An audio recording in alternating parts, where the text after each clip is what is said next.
একটি মেয়ের সত্য ঘটনা। একজন মেয়েকে 50-60টা সাপের উপর কবর দেওয়া হয়েছিল। 1986 সালের করাচির এক পত্রিকায় সেই মায়ের লেখা চিঠিটি প্রকাশ পায়। তিনি লিখেছিলেন, আমার বড় মেয়ে কিছুদিন আগে মারা গেছেন। তাকে দাফন করার জন্য কবর খনন করা হয়েছিল। সেখানে 50-60টা সাপ কিলবিল কিলবিল করছিল।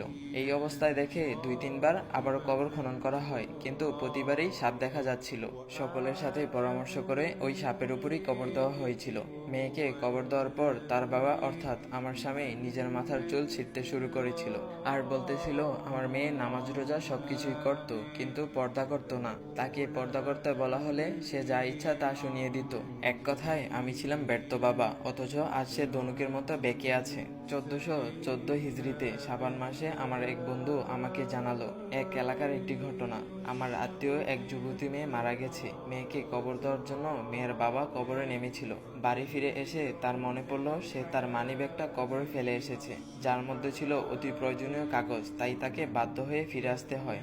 আবার কবর খনন করে কাগজ আনতে গিয়ে মাটি সরিয়ে কাঠ সরানোর পর মৃত মেয়ের অবস্থা দেখে বাবা জোরে চিৎকার করে দূরে সরে এলো। কেন চিৎকার করেছেন জিজ্ঞেস করলে সে উত্তর দেয়, আমি দেখেছি তার সাদা কাফনের কাপড়টা নেই, তার মাথার চুল দিয়ে তার পাগুলো বাঁধা, ভয়ঙ্কর কিছু বিচ্ছু তার গায়ে লেপ্টে আছে।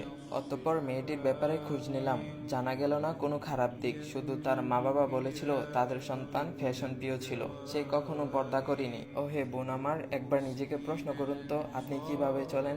আপনি কি ঠিক মতো পর্দা করেন? বর্তমানে তো সমাজের মধ্যে একটা কমন ডায়লগ, মেয়েটা পর্দা করে না। শুধু মেয়েদের না, ছেলেদেরও অনেক রকমের পর্দা আছে। এই দুনিয়ার রং তামাশা নিয়ে আমরা মেতে উঠেছি। এই ক্ষণস্থায়ী দুনিয়ায় আমরা মাত্র কয়েকদিনের অতিথি। শূন্য হাতে এসেছি, আবার শূন্য হাতে দুনিয়া ছাড়তে হবে। সাথে যাবে শুধু পাপ পুণ্য। এই দুনিয়ার সামান্য কষ্ট আমরা সহ্য করতে পারি না, তাহলে ভাবুন তো কবরের আযাব কতই না কষ্টের হবে তখন। আল্লাহ তাআলা আমাদের সবাইকে বোঝার তৌফিক দান করুক, সবাই বলি আমিন। তো গাইস, তোমাদের কাছে একটাই রিকোয়েস্ট, এই ভিডিওটা তোমার বন্ধুদের কাছে শেয়ার করে দাও। তো গাইস, এমন ভিডিও পাওয়ার জন্য বাইরে আইডিটা ফলো দিয়ে যাও। তো গাইস, নতুন কোনো ইসলামিক ভিডিও আসা পর্যন্ত সবাই ভালো থাকবা। আল্লাহ হাফেজ গাইস।